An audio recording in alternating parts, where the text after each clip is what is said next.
Okay, so hello and welcome. This is Laila Zaid. I'm a junior physiotherapist at DPRC Europea, and today we're going to be tackling the subject of non-specific low back pain.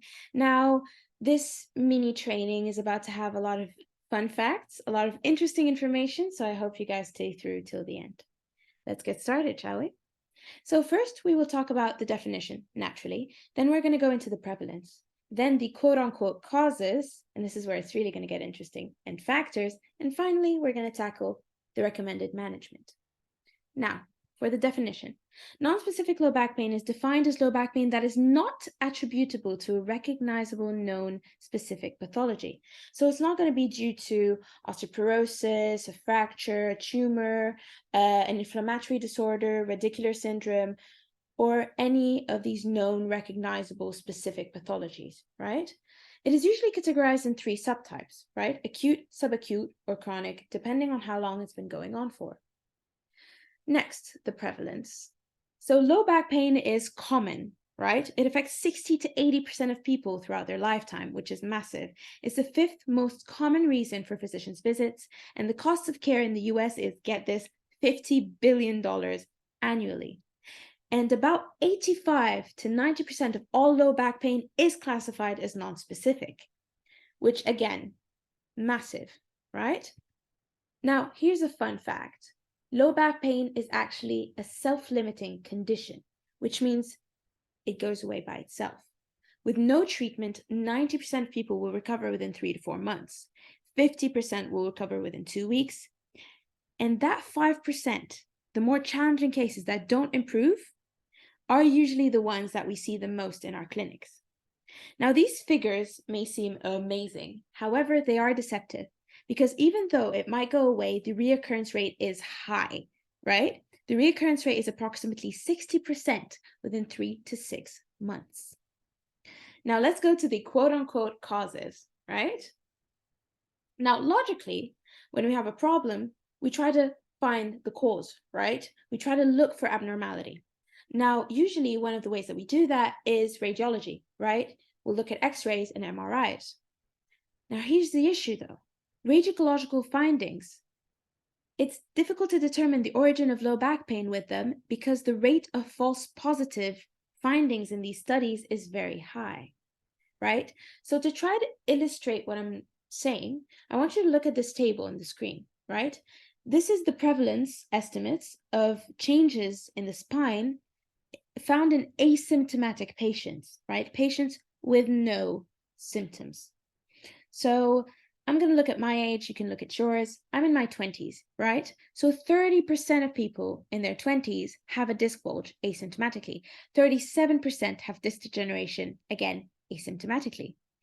If you want to go more into the ages that we tend to see in our center, so more middle age to older, let's say 50, 60% of them will have disc bulges asymptomatically, and 80% will have disc degeneration asymptomatically.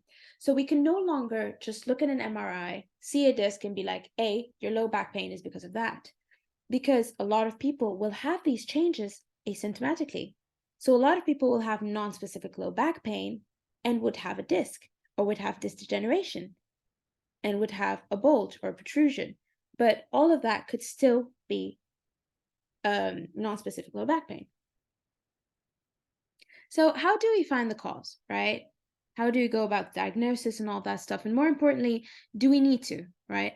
So as far as the diagnosis of non-specific low back pain, one serious pathology like our red flags and specific causes of low back pain like an abscess or the fractures or any of these specific causes like radiculopathy or any of these things have been ruled out, then the patient is classified as having non-specific low back pain. Again, I want to note that true radiculopathy or radicular pain or symptomatic spinal stenosis are not considered as non-specific low back pain, right? And we're going to go more in detail about the triage process of diagnosis in the next slide. The next important question is, do we need to, right? Do we need to find a specific cause in order to treat non-specific low back pain? And the answer is no, we don't, right? And a lot of times we do still try to find the cause, which is good and dandy, but we need to understand that although diagnoses based on lumbar structures, like all these tests that we do for low back pain, facet joint pain, sacroiliac joint pain, they remain very popular. There are like a lot of these available clinical tests are actually of insufficient accuracy. So a lot of times we'll have a patient with non-specific low back pain, and we will test, for example, for sacroiliac joint pain with some of the SI joint tests. And we'll find one that's positive and be like, hey, this person has SI joint pain. But the truth is, these tests are highly inaccurate. For many of them, they are highly inaccurate. And therefore, again, it wouldn't be enough to pinpoint any of the factors that might affect the patient as a cause. Now, the recommendations for the diagnosis of low back pain. So how do we actually go about it? First thing is we go through a diagnostic triage to know exactly what we're dealing with. So if you look at the figure on the screen, if you look on the left, right, we have the low back pain that's with significant neurological deficit, and that's about 5 to 10%. And that's the people that have signs of caudate equina syndrome, sciatica due to symptomatic disc prolapse or a canal stenosis, central stenosis, again, symptomatic, and symptomatic spondylolisthesis. These people need to be sent for further evaluation and for further needed management. On the right-hand side, we also have something very important, the serious or systemic pathologies, which occur about 1 to 2% of the time. So malignancy, systemic inflammatory disorders, infections, fractures. If we find any of these things, or we think there might be any of these things, again, we want to send the patient for more medical management as appropriate, or evaluation and so on as appropriate. Now, for the rest of the patients, which is the vast majority, it is considered non-specific low back pain, right? Where there's no clear pathoanatomical diagnosis, right? There's the absence of red flags, the absence of real neurological involvement, and then we start thinking, okay, so it seems non-specific. So another thing that's recommended is, of course, to screen for red flags, which at this point you should have already done with the triage. Neurological examination and screening, which includes the straight leg raise test. It's always important to consider psychosocial factors, so our yellow flags, especially if the patient is not getting better. So if we notice that the patient is not getting better and we think that there might be a big psychological involvement, it's important to, again, refer them to the care that is needed. Routine imaging is actually not recommended for non-specific low back pain, partly because of the reason that I just mentioned before. And lumbar examination, of course, we should always go through with that. And I wrote next to it with a grain of salt for 2 reasons. The first reason being that, again, a lot of the tests that we were taught in university actually do lack accuracy. So if we find one that's positive, it's not always enough to say that, oh, this patient has a problem here or there. And sometimes actually a lot of these tests tend to be inaccurate. So again, with a grain of salt. And for the second reason being that a lot of the things that we used to believe in the past are being challenged by research, such as, for example, posture. In the past, when someone had an anterior pelvic tilt, we would directly correlate that with their pain. However, certain studies found that in certain populations, 75 to 85% of people will have anterior pelvic tilt, and the vast majority of them being asymptomatic. So the direct correlation that we used to make between posture and pain is highly questionable, right?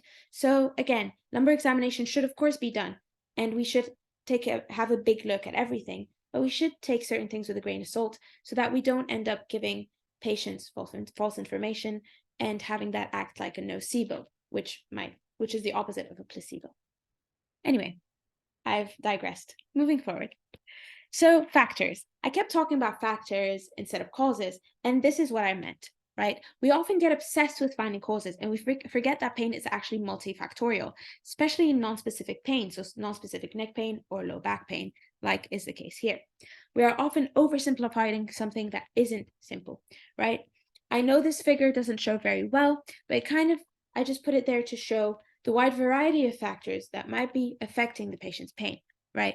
These factors include individual factors, psychological factors, biomechanical factors, nociceptive, processing of the body, tissue injury and pathology, behavioral and lifestyle factors, contextual factors, and social and work factors. And in each of these factors, there are a lot of different things that could be affecting our patients' pain and quality of life.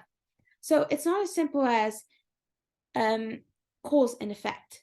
It's multiple factors that act on the human being. Because in the end of the day, we're not treating a machine that might have a missing piece. We're treating a human being who's dealing with a lot of things. And that might have a lot of factors that are affecting them.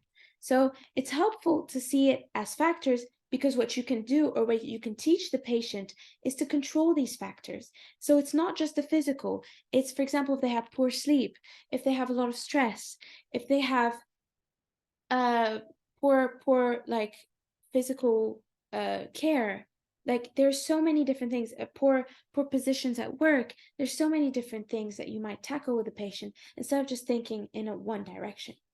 So it really helps to think that way for our patients, and for our patients to think that way as well. Now, the management. This is also very interesting. So these are the things that were actually recommended for the treatment of low back pain. Most of the things that weren't included in this list are actually not recommended. For example, electrotherapy and ultrasound actually were not recommended in the recent recommendations for low back pain management, right? And that's not because they're harmful, but because there is a lot of research suggesting that some part of it might be placebo, that other treatments are equally as effective, such as manual therapy and so on. So that's why it might not have been included. There are many arguments as to why they were not included.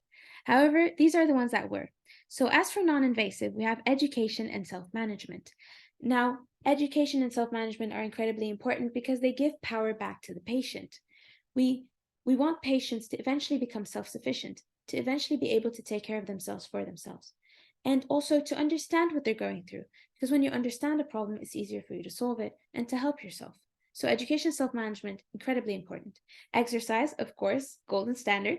Manual therapy was also recommended, but only in conjunction with exercise and not by itself. Because manual therapy alone has a short-term effect, but coupled with exercise can have amazing outcomes, as we all, as physiotherapists, the physiotherapists watching this, might already know. Psychological therapy has also been found very effective, especially in those patients that have yellow flags. And combined therapy, where we have physical and psychological care, like we do in our inpatient department, that can also be highly, highly effective. Return to work programs can be very helpful to help people get back to their usual lives, to their day-to-day lives. And as far as pharmacological help is involved, the only recommended medication was NSAIDs. Any strong painkillers were not recommended in the case of non-specific low back pain, and NSAIDs were recommended at minimal doses when necessary. As for invasive, the only ones that were recommended, and only if the non-invasive does not work for long periods of time, was radiofrequency denervation, epidurals, and spinal decompression, of course, with precaution. And this is a last little message. Remember to keep up to date, because what we know is changing so quickly. The physio scene, the physiotherapy scene, the medical scene, the science scene in general moves very quickly. So it's very important to always keep up to date, because things are changing so quickly. I graduated in 2021, and since then, I've already learned so many different things from the research that's coming out. It's absolutely crazy. So it was just a little message as a reminder to us all.